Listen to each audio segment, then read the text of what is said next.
नमस्कार साथियों, आप सभी का स्वागत है आप ही के YouTube channel math bye Mahavir sir पे। ठीक है, आज अपन पढ़ेंगे पार्ट 2 नंबर सिस्टम संख्या पद्धति। ठीक है, संख्या पद्धति में अपन ने पढ़ लिया था संख्या कितने प्रकार की होती है। मैन 2 प्रकार होती है, फिर परिमेय अपरिमेय।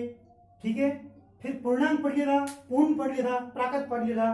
प्राकृत में 2 भाग पढ़ लिए, सम और विषम संख्या और भाज्य और अभाज्य संख्या। ये नॉर्मल है, ये अपन को सब छोटा मोटा पता होता है। अब अपन पढ़ेंगे आज विस्तार से। पहला पढ़ेंगे परिमेय संख्या। परिमेय संख्या, ठीक है।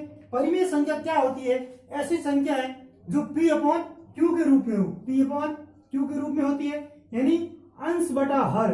यानी क्या हो सकती है? भिन्न भी हो सकती है। परिमेय संख्या भिन्न भी हो सकती है P अपॉन Q के रूप में। और Q is not equal to 0। Q क्या है? 0 के बराबर नहीं होना चाहिए। ठीक है, और भिन्न के रूप में होती है। लेकिन यदि लिख दिया 4/5, ये क्या है? परिमेय संख्या है। और लिख दिया -4/5, ये परिमेय संख्या है। दोनों परिमेय संख्या है, लेकिन ये क्या है? भिन्न है, और ये क्या है? भिन्न नहीं है। ठीक है, ये परिमेय संख्या भिन्न नहीं है। समझ में आ गया? अब अपन आगे देखते हैं। ये तो होती है परिमेय संख्या। और मैंने लिख दिया √4। ये क्या है? ये एक परिमेय संख्या है। क्यों है? 4 के टुकड़ा करो, 2 गुणा 2 √4, यानी क्या होता है? 2 होता है। तो 2 एक बार निकल के आ गई तो परिमेय संख्या। 10 के अंदर 5 का भाग दो, क्या आएगा? 2। परिमेय संख्या है। 1/2 परिमेय संख्या है। क्यों? 0.5। ये क्या है? एक पूर्ण अंक लेके आ रही है, तो ये क्या है? परिमेय संख्या है। अब देखते हैं आगे अपरिमेय संख्या। अपरिमेय संख्या ऐसी संख्या है जो अंडरूट के अंदर क्या हो? अभाज्य संख्या है। अंडरूट के अंदर कभी भी अभाज्य संख्या आ जाए तो उसको अपन क्या बोलेंगे? अपरिमेय संख्या है। जैसे मैंने आपको पार्ट 1 बताया था, अंडरूट के अंदर 8 लिखा, क्या लिखा? 8। तो 2 गुणा 2 गुणा 2, ये अंडरूट के अंदर है, तो क्या हो जाएगा? ये बाहर आ जाएगा, 2√2। अंडरूट के अंदर क्या आ गई? अभाज्य संख्या आ गई, तो ये क्या हो गई? अपरिमेय संख्या। ठीक है, अपन देखेंगे अभी परिमेय और अपरिमेय संख्याओं का संबंध। परिमेय और अपरिमेय संख्याओं का संबंध कैसे निकालते हैं? जब भी परिमेय और अपरिमेय संख्याएं जुड़ती है, घटती है, गुणा होती है, भाग होती है, तो अपन को कौन सी संख्या प्राप्त होती है? जैसे यहां लिख दिया परिमेय संख्या और है अपरिमेय संख्या, तो बराबर हमेशा क्या होगी? इन दोनों का संबंध प्लस माइनस गुणा भाग कुछ भी हो, हमें क्या प्राप्त होगा? अपरिमेय संख्या। क्या होगी? अपरिमेय संख्या प्राप्त होगी। साथ जोड़ के ट्राई कर लो। जैसे अपन उदाहरण के तौर पे ले लें, √2 प्लस अपरिमेय संख्या ले लो 3, तो क्या हो गई? 3√2। ये क्या √2 के अंदर आ गई? अपरिमेय संख्या।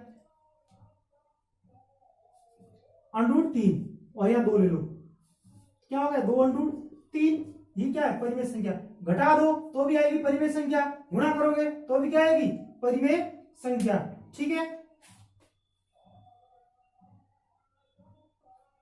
आगे पढ़ते हैं वास्तविक संख्याएं। वास्तविक संख्या अपने पढ़ ली थी, और उसको थोड़ा सा पढ़े। वास्तविक संख्या, वास्तविक संख्या क्या होती है? आपको पता है वास्तविक संख्या के अंदर परिमेय संख्या, अपरिमेय संख्या, पूर्ण संख्या, पूर्ण, पूर्णांक, प्राकृत सब संख्या मिलकर क्या होती है? वास्तविक संख्या बनती है। और फिर आती है अपने काल्पनिक संख्या। काल्पनिक संख्या क्या होती है?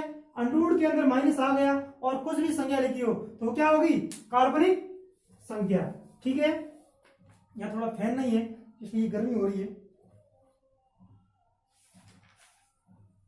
अब ये तो अपन के संख्याएं पूरी होगी। अब अपन पढ़ते हैं स्थानीय मान। एक होता है स्थानीय मान और एक होता है जातीय मान।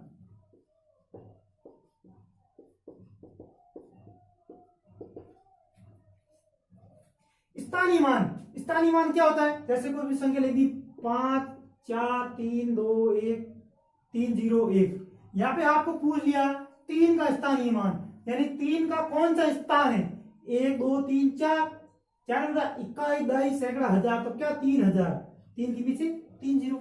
अब पूछ लिया 1 का स्थानीय मान, तो 1, 0 का स्थानीय मान, अब ये इंपॉर्टेंट बात है, 0 का स्थानीय मान कितना होता है, डबल जीरो। अरे भाई 0 लिखो या डबल जीरो लिखो, कोई भी फर्क नहीं पड़ता, इसका मतलब 0 का स्थानीय मान 0 ही होगा, ठीक है। जाति मान फेस वैल्यू, इसी का ही ले लो, 4 का जाति मान 4, 5 का 5, 0 का 0, तो इससे बात ये निकल गई, 0 का स्थानीय मान लो या फिर जाति मान क्या होता है, 0 ही होता है, ठीक है।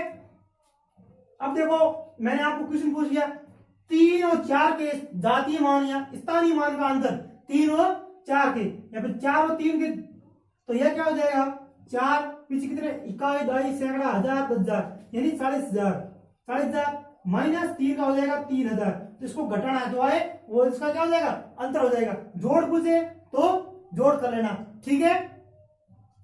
और वही जाति मान, अब पूछ ले 4 के स्थानीय और जाति मान का अंतर, 4 का स्थानीय मान 4,000 40,000 और जाति मान 4, 40,000 में से 4 घटाना है, ठीक है। जोड़े गुणा करे या फिर भाग करे, कुछ भी पूछे तो अपन को कर लेना है।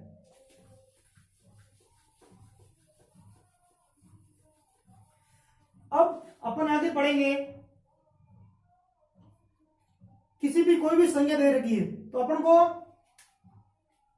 पहचानना है कि मतलब अभाज्य संख्या है या नहीं है, संख्या की पहचान करना, अभाज्य संख्या की पहचान करना।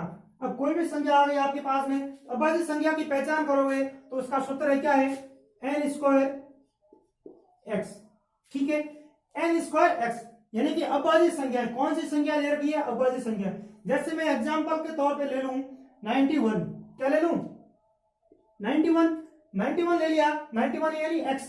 अब आपको क्या करना है, n स्क्वायर यानी अभाज्य संख्या है, 2 3 5 7 9 11। अब ये देखो ये लगभग किसके बराबर है, इसका वर्ग किसके बराबर है, 10 के बराबर, यानी 10 स्क्वायर कितना होता है 100, इससे क्या है 100 से छोटी है, तो इसका मतलब अपन क्या करेंगे, 10 से छोटी अभाज्य संख्या कौन सी है, 10 से छोटी अभाज्य संख्या ये है, ठीक है। अब इसका भाग इसके अंदर देंगे, भाग पूरा जाता है तो ये अभाज्य संख्या है, नहीं तो नहीं है। 2 का भाग नहीं जाता है, 3 का भाग नहीं जा रहा है, 5 का भी नहीं जा रहा है, 7 का देके ट्राई करो, 7 एकम 7 पीछे 2 और 3 7, ठीक है, 7 91, तो 91 क्या है, अभाज्य संख्या नहीं है, और भाग पूरा नहीं जा रहा है तो क्या है, अभाज्य संख्या है। समझ में आ गया। अब ये तो है अपने भाज्य और अभाज्य संख्या निकालने का सूत्र, भाग पूरा जा रहा है तो इसका मतलब ये अभाज्य संख्या नहीं है, 91 क्या है, अभाज्य संख्या नहीं है, अभाज्य संख्या नहीं है। और यदि यहाँ पे भाग पूरा नहीं जा रहा है तो ये क्या होगी, अभाज्य संख्या होगी।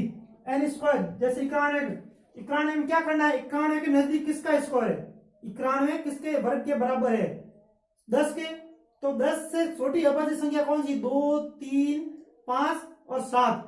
अब इन्हीं का भाग इसके अंदर देंगे,